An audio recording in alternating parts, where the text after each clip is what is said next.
Media మిత్రులకు నమస్కారం. తెలంగాణ రాష్ట్రంలో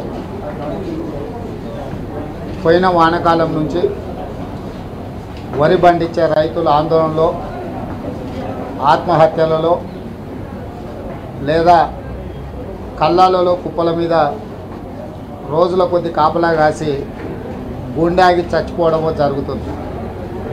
అక్కడ రైతుల ఇళ్లలో ఏడుపులు వినిపిస్తుంటే ఆ రైతుల యొక్క కష్టాలను దృష్టిలో పెట్టుకొని ప్రభుత్వం తన బాధ్యతను గుర్తెరిగి రాష్ట్ర కేంద్ర ప్రభుత్వాలు సమన్వయంతో వరి కొనుగోలు కార్యక్రమాన్ని ముందుకు తీసుకెళ్లాల్సిన సందర్భంలో వరిని అడ్డం పెట్టుకొని రైతుల జీవితాలతో చెలగాటమాడుకుంటూ రాజకీయ ప్రయోజనం కోసం Bharatiya Janata party, TRS party ప్రయత్నం చేస్తున్నాయి.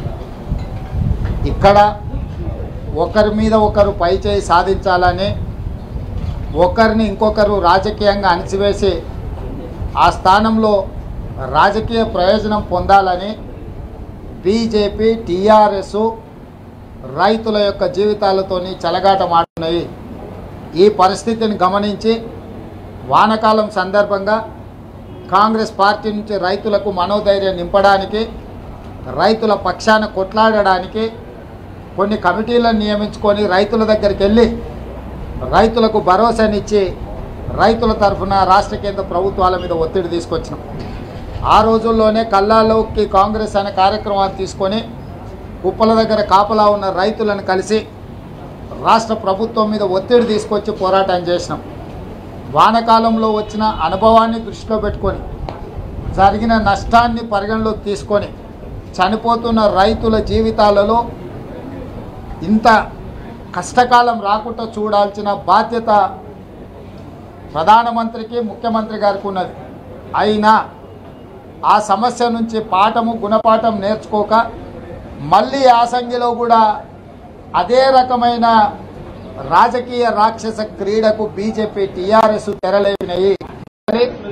ఈ కొనుగోలు చేసి గోనె బస్తాలలో నింపిన వరి ధాన్యాన్ని రైస్ మిల్లర్లకు రవాణా చేయాలి. రైస్ మిల్లుల్లో మిల్లింగ్ చేసిన బియ్యాన్ని ఎఫ్సిఐ గోడౌన్లకు రవాణా చేయాలి. ఈ ప్రక్రియ మొత్తం మార్చి మొదటి వారంలోనే సమీక్ష చేసుకొని అన్నిటికీ అవసరమైన టెండర్లు పిలిచి మార్చి చివరి వారం వరకు ఈ ప్రక్రియ మొత్తం పూర్తి చేసుకొని ఉగాది పండుగ నుంచి దిగుబడి వచ్చే వరి పంటను కొనుగోలు చేసి మొత్తం కార్యాచరణతోని సంసిద్ధంగా ఉండాలి రాష్ట్ర కేంద్ర ప్రభుత్వాలు. కానీ ఈ సమస్యను జటిలం చేసి 2021 అక్టోబర్లో రాష్ట్ర ప్రభుత్వము సివిల్ సప్లైస్ కార్పొరేషన్ ద్వారా ఎఫ్సిఐకి ఒక లేఖ రాసింది. భవిష్యత్తులో మేము బాయిల్డ్ రైస్ సరఫరా చేయబోము ఎఫ్సిఐకి, కాబట్టి ఈసారి ఉన్న సరుకంతా కొనండి, మేము భవిష్యత్తులో బాయిల్డ్ రైస్ సరఫరా చేయమని కేసీఆర్ గారు స్పష్టంగా కేంద్ర ప్రభుత్వంతో ఒప్పందం చేసుకున్నారు. ఇవాళ యాసంగిలో పండించిన పంట బాయిల్డ్ రైస్ కొనమని రాష్ట్ర ప్రభుత్వము కేంద్ర ప్రభుత్వానికి విజ్ఞప్తి చేస్తే 2021 సంవత్సరంలో కేంద్రంతో చేసుకున్న ఒప్పందాన్ని పీయూష్ గోయల్ గారు తీసి ఇప్పటి వరకు 7 సంవత్సరాలలో కేంద్ర ప్రభుత్వము బాయిల్డ్ రైస్ కొనుగోలు చేసినప్పుడు ఎఫ్సిఐ సివిల్ సప్లైస్ కార్పొరేషన్ ద్వారా మొత్తం వ్యవహారాలను చక్కదిద్దింది. ఎప్పుడైతే కేంద్ర ప్రభుత్వానికి కేసీఆర్ గారు బాయిల్డ్ రైస్ సరఫరా చేయనని ఒప్పందం చేసుకున్నాడో ఆ ఒప్పందమే ఈరోజు తెలంగాణ రైతుల పట్ల గుదిబండగా మారింది. కేసీఆర్ గారి సంతకం మరణ శాసనంగా మారింది. మరి ఈ సమస్య నుంచి పరిష్కారం చూపించాల్సిన బాధ్యత, రైతులు కష్టపడి పండించిన పంటను కొనుగోలు చేయాల్సిన బాధ్యత ఇటు బీజేపీకి, నరేంద్ర మోడీ గారికి, అటు టీఆర్ఎస్కు, కేసీఆర్ గారికి ఉన్నది. బీజేపీ 2019 ఎన్నికల మేనిఫెస్టోలో స్పష్టంగా పెట్టిండ్రు, రైతుల యొక్క ఆదాయాన్ని 2022లో రెండింతలు చేస్తామని ఎన్నికల మేనిఫెస్టోలో స్పష్టంగా పెట్టిండ్రు. ఈ రోజు నేను బీజేపీని, కేంద్ర ప్రభుత్వాన్ని అడుగుతున్నా, రైతులు బియ్యం పండిస్తలేరు, తెలంగాణ రైతులు ఒడ్లు పండిస్తున్నారు. ఒడ్లకే కనీస మద్దతు ధర ఉంది చట్టంలో. ఈ రైతులు పండించిన వడ్లకు 1960 రూపాయల కనీస మద్దతు ధర ఇచ్చి క్వింటాల్ కొనాలి. కనీస మద్దతు ధర విధానం ఎక్కడైతే ఉంటుందో ఆ రాష్ట్రంలో పండించే పంటను మొత్తాన్ని కేంద్ర ప్రభుత్వం రాష్ట్ర ప్రభుత్వం ద్వారా కొనుగోలు చేయాలి. ఇది నిబంధనలలో గతంలో కాంగ్రెస్ పార్టీ అధికారంలో ఉన్నప్పుడు పాటించిన విధానం. ఆ విధానం ప్రకారము ఎఫ్సిఐ ద్వారా కొనుగోలు చేసే వడ్లు నువ్వు బియ్యంగా మార్చుకుంటావా, రా రైస్గా మార్చుకుంటావా, బాయిల్డ్ రైస్గా మార్చుకుంటావా, నూకలుగా మార్చుకుంటావా, లేకపోతే పిండి చేసి నువ్వు ఇడ్లీలు చేసుకుంటావా అనేది అది నీ బాధ్యత. ఇది రైతుల సమస్య కాదు. రైతుల సమస్య ఒక్కటే. రైతులు తెలంగాణ రాష్ట్రంలో 35 లక్షల ఎకరాలలో వడ్లు పండించారు. 80 లక్షల మెట్రిక్ టన్నుల వడ్ల దిగుబడి రాబోతుంది ఈ యాసంగిలో. అందులో 30 లక్షల మెట్రిక్ టన్నులు తెలంగాణలో అక్కడుండే రైతులు లేకపోతే అక్కడుండే పేదలు ఆ బియ్యము ఆ వడ్లు వినియోగిస్తారు. ఇక మిగిలింది 50 లక్షల క్వింటాల వడ్లు కొనుగోలు చేయాలి. 50 లక్షల క్వింటాల వడ్లు కొనడానికి 10,000 కోట్ల రూపాయలు ఖర్చు అవుతుంది. 10,000 కోట్ల రూపాయలు రాష్ట్ర ప్రభుత్వం కేటాయించి కొనుగోలు చేసి కేంద్ర ప్రభుత్వానికి సరఫరా చేస్తే దాదాపుగా రాష్ట్ర ప్రభుత్వానికి 12,000 కోట్ల రూపాయలు వస్తాయి. అంటే సివిల్ సప్లైస్ కార్పొరేషన్కు ఈ మొత్తం వ్యవహారం లావాదేవీలు చేసినందుకు, మధ్యవర్తిత్వం వహించినందుకు, ఈ వ్యవహారాన్ని నిర్వహించినందుకు లాభదాయకంతో రాష్ట్ర ప్రభుత్వం వ్యవహారం చేస్తుంది. ఇవన్నీ పక్కన పెట్టి ఈరోజు ఇద్దరికిద్దరు పీఠముడి వేసి జటిలం చేసిరు. కేంద్ర ప్రభుత్వం అంటది నువ్వు రా రైస్ సరఫరా చేస్తే నేను కొనుక్కుంటా అంటది. రాష్ట్ర ప్రభుత్వం అంటది నేను బాయిల్డ్ రైస్ సరఫరా చేస్తా నువ్వు కొనుగోలు చేయమని.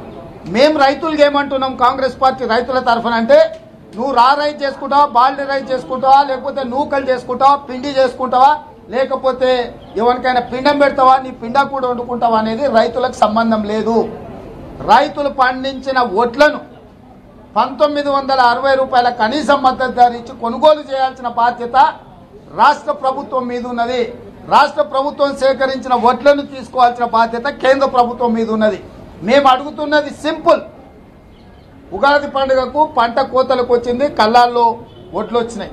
నువ్వు తక్షణమే వడ్ల కొనుగోలు ప్రక్రియను మొదలు పెట్టాలి.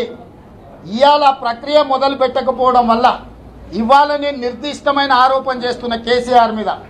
వాస్తవంగా తెలంగాణలో ఉన్న మిల్లర్లతోని కేసీఆర్ కుటుంబం కుమ్ముక్కైంది. ఇవాళ సివిల్ సప్లైస్ కార్పొరేషన్ ద్వారా ఐకేపీ కేంద్రాలలో వడ్లు కొంటే రైతుకు 1960 రూపాయల కనీస మద్దతు ధర వస్తుంది. ఇవాళ వాళ్ళు కొనుగోలు చేయక, ఆ దుకాణాలు తెరవక, ఇవన్నీ బంద్ పెట్టడంతో చేతికొచ్చిన పంటను ఇళ్లలో నిల్వ చేసుకోవడానికి జగలేదు. దాచిపెట్టుకోవడానికి ప్రభుత్వం ఏర్పాటు చేసిన గోడౌన్లు లేవు. కాబట్టి విధి లేని పరిస్థితుల్లో రైతులు ఈ పండించిన పంటను మిల్లర్లకు అమ్ముకోవాల్సిన పరిస్థితి వచ్చింది. ఇక్కడ విధి లేక తప్పని పరిస్థితుల్లో మిల్లర్లకు అమ్మడానికి రైతులు వెళ్ళినప్పుడు మిల్లర్లు రైతులను దగా చేసి మోసం చేసి దళారీ వ్యవస్థతోటి 1200 నుంచి 1400 రూపాయల మధ్యలోనే కొంటున్నారు. 1960 రూపాయల క్వింటాల్ అమ్ముకోవాల్సిన వడ్లను విధి లేని పరిస్థితిలో 1400 లోపలనే అమ్ముకోవాల్సి వచ్చింది. యావరేజ్గా రైతు పండించిన ఒక్క క్వింటాల్కి మనకు 500 రూపాయలు రైతు నష్టపోతుడు. ఇట్లా 50 లక్షల క్వింటాళ్ల మీద 500 దాకా లెక్కేస్తే 2500 కోట్ల రూపాయల రైతుల కొంపల్ని కొల్లగొడుతున్నారు. రైతుల శ్రమను దోసిపిడి చేసుకుంటున్నారు. రైతుల యొక్క పండించిన పంటను 2500 కోట్లు దళారులు మిల్లర్లు కలిసి దోసుకుంటున్నారు. దీంట్లో కేసీఆర్ గారి కుటుంబం యొక్క వాటా ఎంత అని నేను ప్రశ్నిస్తున్నా. హాయ్ ఫ్రెండ్స్, మా టుడే టుమారో యూట్యూబ్ ఛానల్ చూస్తున్నందుకు చాలా థ్యాంక్స్. మరిన్ని లేటెస్ట్ వీడియోస్ కోసం వెంటనే సబ్స్క్రైబ్ చేయండి. అలాగే ఈ బెల్ ని కూడా రింగ్ చేసేయండి. మా నోటిఫికేషన్స్ అన్ని మీ మొబైల్లో వస్తాయి. అలాగే మా వీడియోస్ మీకు నచ్చితే లైక్ చేయండి, షేర్ చేయండి, నచ్చకపోతే కామెంట్ చేయండి.